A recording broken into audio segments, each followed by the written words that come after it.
Okay, so this is lesson 8 for group 2. This is going to be applying properties of operation to add and subtract of rational numbers. So the first part talks about the opposite of a sum is the sum of its opposites. And basically what it's talking about there is that if you take two numbers and you add it by their opposites, you'll get the opposite sum. So an example of that would be 2 plus 4. So if you have 2 plus 4, you're going to get 6, okay? If I add negative 2 plus negative 4, then I'm going to get a negative 6. Makes sense. So the opposite of the sums is giving me the sum of the opposites. And that works for mixed problems, meaning problems with a negative number and a positive number as well. So if I have a negative 2 plus a positive 4, I'm going to get a positive 2 because positive plus a negative we subtract, and 4 is the larger of the two numbers, so we get 2.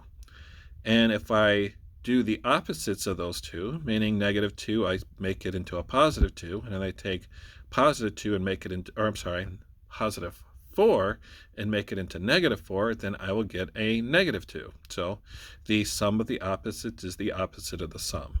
That's basically all it's talking about. So nothing too complicated there. It's kind of common sense a bit.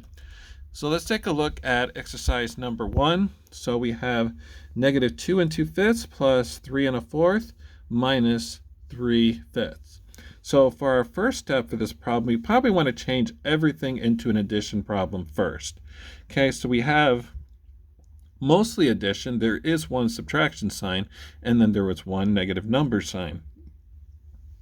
So all we want to do is change the the subtraction sign into a addition sign, and then the number after that. When you're ready, continue this video. Make sure you write your expression down. Okay, so here we have negative 2 2/5 plus 3 1/4 minus 3/5. So all we have to do is change that last number. The last sign is a subtraction sign, so we change it to an addition and change it into negative 3/5 because it was positive. Okay? Now, since we're going to be adding these together, if this was just regular normal addition, we could put them all together and add them. But because we're dealing with negative and positive numbers, there's the likelihood, especially at the first two numbers, we have a negative plus a positive, that we're going to need to do, even though it's addition, we're going to be subtracting the numbers.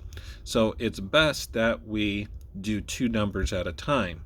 At the same idea, it's best that we come up with a common denominator, if we can, that all three of the denominators can become. And it's kind of convenient for this problem is that two of the denominators are the same in fifths. So when we start this problem, we're just going to start with negative 2 2/5 plus 3 1/4. So think about, since we're going to be subtracting those, a negative plus a positive means we're going to be subtracting, which of those two numbers is going to go at the top, 2 or negative 2 or the 3. And that'll also tell you what the sign of the answer is going to be.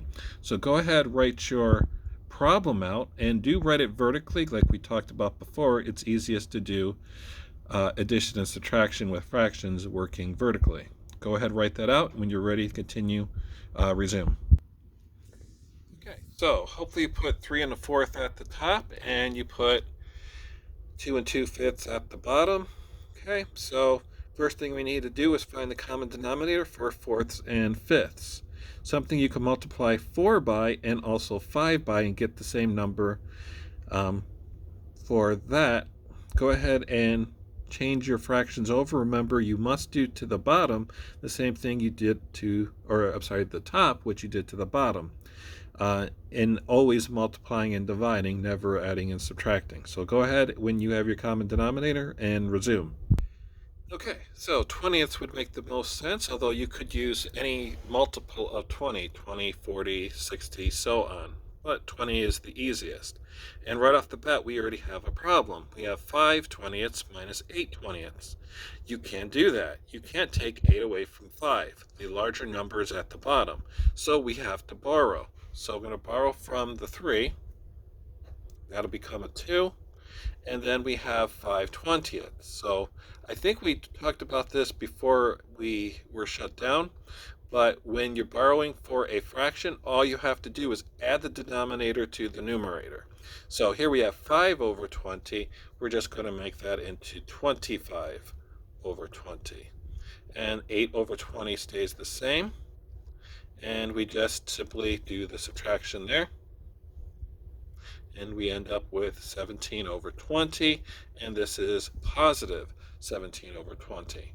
But of course, we're not done, because now we need to add the negative 3/5. So with this, negative 3/5 becomes negative 12 over 20. So once again, we have a negative plus a positive. We need to know which number goes at the top. Hopefully it's pretty obvious if you're looking at it this way. But 17 is larger than 12, which means 17 needs to go at the top of the problem. So go ahead and do your subtraction for this and get your final answer. Okay, so 17 over 20 at the top minus 12 over 20 at the bottom. Subtract, you get 5/20. The positive number was larger, so that's a positive 5 over 20. And if you wanted to reduce it, you could to 1/4, but you did not have to do that. Okay, so let's keep going. We're going to kind of skip over this example really quickly, but what they're basically saying is use the number line model shown below to explain and write the opposite of 2 and 2/5 as a sum of two rational numbers. So the opposite of 2 and 2/5 is negative 2 and 2/5. So how could you do that as the sum of two numbers? Well, basically what they're doing is they're taking the fraction apart, or the mixed number. So you're going to take negative 2 plus negative 2/5 equals negative 2 and 2/5. That's really all they're doing. So you just pull the fraction from the whole number. You keep the sign so if it's a negative number, they'll both be negative. If it's a positive number, they both be positive. And you just put an addition sign between them. You don't have to worry about the parentheses at this point. All right, so that's really quickly what they're doing with this. So go ahead and do A, B, and C. Now, you could get more complicated with these problems if you wanted to, but I really don't see what would be the point of doing that. So just keep it simple and do A, B, and C, and then resume the video when you're ready. Okay, so for the first one is negative 9 and 5/8. We have negative 9 plus negative 5/8. Okay, B, we have negative 2 plus negative half. And for C, we have 8 plus 11/12. Like I said, you could have made it more complicated if you wanted to. You could say for B, you could say negative 1.5 plus negative 1 equals negative 2.5 if you wanted to. But there's really no reason to do that. It doesn't really add anything to it. Okay, so let's go with example C. Now this is basically the exact same thing we were just working on, but it's in reverse. So if I have negative 1 plus a negative 5/12, what do I get? If I have 30 plus 1/8, or negative 17 plus negative 1/9, what do I get? Go ahead and do those when you're ready. Resume. Okay. So we got negative 1 and 5/12. We have 30 and 1/8, and we have negative 17 and 1/9. Really very simple. Okay, so let's move on. We have a couple more problems, and then we'll basically be finished. It says, Mr. Mitchell lost 10 pounds over the summer by jogging each week. By winter, he gained 5 and 1/8 pounds. Represent this situation with an expression involving signed numbers. What is the overall change in Mr. Mitchell's weight? So it says Mr. Mitchell lost 10 pounds over the summer by jogging. By winter, he had gained 5 and 1/8 pounds. Okay, so write the expression and then go ahead and solve that on your own. Okay? Okay, so hopefully you wrote it as an addition problem. We have a -10. That would be the 10 pounds that he lost over the summer. And we're going to add a positive 5 1/8. He definitely didn't lose 15 pounds. That doesn't make sense. He gained 5 pounds over the winter. 10 pounds is what he lost. So this is basically going to be a subtraction problem. So if you wrote it out going vertically, if you haven't done that yet, do not keep going. But we basically set up like this. So 10 goes at the top and 5 1/8 goes at the bottom. The negative number is larger, so that means overall, even though he gained 5 1/8 pounds back, he's still going to have lost weight overall, because he lost 10 pounds, but he gained 5 1/8 pounds back. So overall, he still will have lost weight, just not as much as he had originally when he was doing his jogging. Okay, so here we have the problem set up. We have 0 minus 1/8, which is not 1/8. You have to borrow. So we did this with the last lesson. This is a 9, and then this will become any fraction we want it to. It's 1 whole, so it could be 2 over 2, 3 over 3. So this is 1 over 8. We already have a denominator of 8, and remember, you have to have a common denominator when you're subtracting and adding. So the fraction that makes the most sense is 8 over 8, because then we could just subtract. We don't have to worry ourselves about finding the common denominator. Okay, so we go ahead and subtract that, and we get 7/8, and 9 minus 5 is, of course, 4. So he lost 4 7/8 pounds. And you could write that in a sentence, but let's keep on moving to number 5. Okay, says Jamal is completing a math problem and represents the expression -5 5/7 plus 8 minus 3 2/7 with a single rational number as shown in the steps below. Justify each of Jamal's steps, then show another way to solve the problem. So basically, let's go through what he did here, and then we'll get to the assignment. Okay, so the first step with this is he changed the subtraction part, which was minus 3 2/7, into plus 3 2/7, or negative 3 2/7. The reason you change it into an addition problem is because it allows you to move things around. Meaning when you have a subtraction problem, you're pretty much stuck where it is. Just like if we have 10 minus 4, you can't change it into 4 minus 10.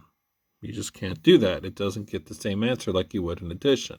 But if we change it into an addition, then we can shift things around wherever we want. And that's what he does on the second step. On the second step, he basically flips the order so he could put the two negative numbers together. So we have -5 5/7 plus -3 2/7 plus 8. Okay, so in the third step, he basically separates the whole numbers from the fractions. Not sure exactly what he would do that for, but I guess it makes it a little bit easier to put the fractions together. You could have just add those all together. You got the same thing. Okay, so he adds those all together. -5 plus -3, -5/7, -2/7. Add that all together. Basically, down at the bottom, he gets a -9. And then we have a positive 8, so you get a -1. Not too much to really talk about with that problem, but that does show you that there is a good idea to look at a problem carefully, because there might be an easier way to do it. If he had done the problem as it was written, he would have done -5 5/7 and added 8 to it, which means you would have subtracted it. You would have to do the subtraction problem. But by looking at the problem carefully, he realized that if I add 2/7 and 5/7, I'm going to get 7/7. And that's equals 1 negative whole. And I could just add that to -5 and 3 and get -9. Now, if you do it the other way, you're still going to get the correct answer, assuming you can do the math. It just adds a lot of work. So whenever you're doing a problem, always look, is there an easier way to do that? And sometimes you might have to move the numbers around. That's one of the reasons this book recommends changing everything into addition rather than doing subtraction. Okay? All right, so I believe we're at the problem set. So this is not that challenging of a problem set. So number 1 is pretty simple. Number 2, you're rewriting these problems to show the opposite of the sum. So we have, if you have 1/4 plus 6, negative 1/4 plus negative 6 equals what? Basically, 6, 7, and 8. Read the questions carefully. There's a little bit of computations in there. And then number 9 is the last. So make sure you're completing the entire problem set. Our next lesson, number 9, will be on Wednesday. Okay. If there are any questions, leave it at the bottom or send it in the Google Classroom and then I will get to it. Also, make sure that you are completing the problem set and you are submitting it, either taking a picture of your work so that I can see the answers or doing it on the Google Docs. Okay, that would be it.